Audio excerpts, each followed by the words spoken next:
Salam budaya, Rahayu, Om Swastiastu, Assalamualaikum warahmatullahi wabarakatuh. Salam sejahtera bagi kita semua. Salam damai untuk Indonesia. Pecinta sosial media, nama saya Rino Baktiar Plasada, profesi saya penulis buku non-fiksi dan pengajar ekstrakurikuler di salah satu sekolah favorit di Surabaya. Saya ngajar di SD dan SMP. Ini adalah part kedua tentang cinta. Saya ingin membahas cinta karena cinta adalah bagian dari diri kita, bagian kehidupan yang tidak bisa dilepas sama sekali. Untuk itu, di part pertama saya memberikan penjelasan apa itu cinta, dan di part kedua ini saya akan memberikan contoh-contoh setelah kita mengetahui apa itu cinta. Kita harus memahami betul di awal bahwa cinta adalah sebuah kasih perbuatan, sebuah tindakan nyata, tindakan jujur, dan tidak pernah menyakiti, merusak, atau melakukan hal-hal yang sifatnya negatif. Cinta selalu positif, itu pasti. Untuk itu, di part 2 ini, di bagian kedua ini, saya ingin memberikan contoh apa yang harus kita lakukan setelah kita mengetahui cinta itu apa. Hal yang pertama adalah kita harus mampu mempunyai tekad bulat untuk bersyukur. Bersyukur itu tidak mudah. Serius, tidak mudah untuk bersyukur. Karena lagi-lagi sifat manusia selalu kurang. Maka kenapa kita harus bersyukur? Kalau kita punya cinta, cinta adalah kesatuan yang utuh. Ada yang mengatakan cinta itu suci, cinta itu apa, terserah. Karena sampai sekarang tidak ada definisi tentang cinta. Saya pun juga tidak memberikan definisi tentang cinta, tetapi saya hanya memberikan sebuah pengalaman dan proses belajar saya tentang cinta. Itu. Oke. Begini pecinta sosial media di mana Anda berada. Mengapa harus bersyukur? Karena pertama, saya urutkan biar mudah. Pertama, bersyukur itu tidak mudah. Ada proses pembelajaran di sini. Ada proses yang harus kita lalui, tidak mudah. Kedua, kita harus mampu memaksimalkan kita punya 5 indera. Kita punya 5 indera yang ada dalam tubuh kita. Harus maksimal untuk mencapai keutuhan sebuah cinta. Dan yang ketiga, kita harus bertanggung jawab. Jujur, empati, simpati, semua demi apa? Semua demi memahami dan melakukan kasih perbuatan tersebut. Hanya 3 menurut saya yang sangat urgent setelah kita mengetahuinya. Contoh dari bersyukur, kalau kita bersyukur atas rahmat Tuhan yang Maha Esa, Maha Kuasa, maka kita bisa menikmati segala hal ciptaan Tuhan di dunia ini tanpa harus merusak, bahkan mohon maaf membunuh atau menghancurkan kehidupan orang lain. Tidak perlu. Cinta ada di hati untuk sebuah kebaikan. Itu pasti contohnya seperti itu. Kita kalau tidak mempunyai keinginan atau tidak ada cinta di hati, maka keinginan akan dikuasai oleh ego atau nafsu. Sehingga apa yang terjadi?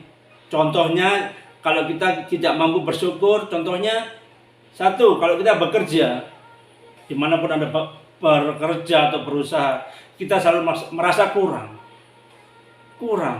Padahal kalau ditanya dalam kehidupan ini kurang berapa? Apakah kehidupan ini ada targetnya? Tidak ada. Itu adalah bentuk egois dan nafsu kita sebagai manusia. Maka kalau kita mampu mensyukuri nikmat berapapun yang kita terima, ya bersyukur. Kalau kurang, ya cari lagi. Mencari lagi itu bukan berarti tidak bersyukur. Tidak apa-apa, tidak ada masalah. Misalnya, contohnya saya guru ekskul misalnya. Karena gaji saya kecil, bagaimana saya bisa memberikan nafkah lebih pada istri saya? Maka saya berbisnis di luar itu. Saya punya bisnis. Tapi saya nggak pernah membicarakan bisnis saya. Saya hanya mengatakan, saya bersyukur aja jadi guru ekskul.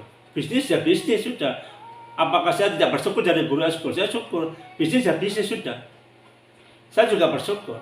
Artinya apa? Kalau kita mau lebih, mau merasa kurang, ya berusaha. Tidak masalah. Itu contoh dari bersyukur. Nah, contoh kedua, kita kalau tidak mampu dengan memaksimalkan indera kita, apa yang terjadi? Akan ada tidak keseimbangan di sini. Contohnya aja, awan itu selalu berubah setiap hari, setiap beberapa detik awan itu berubah. Bagi saya itu sebuah keindahan. Saya bersyukur melihatnya. Hampir setiap hari saya melihat awan dimanapun saya pergi, karena bagi saya itu sebuah keindahan. Warnanya kadang berubah, kadang ada siluet, kadang hitam, kadang hujan, gelap. Itu bagi saya sebuah keindahan. Maka kalau saya merasakan keindahan, saya ada cinta. Lalu apa? Saya bersyukur sama Tuhan. Aduh, saya bersyukur ya, saya punya mata masih bisa melihat keindahan alam. Saya bersyukur ini hanya contohnya saja. Ketiga, kita harus tanggung jawab.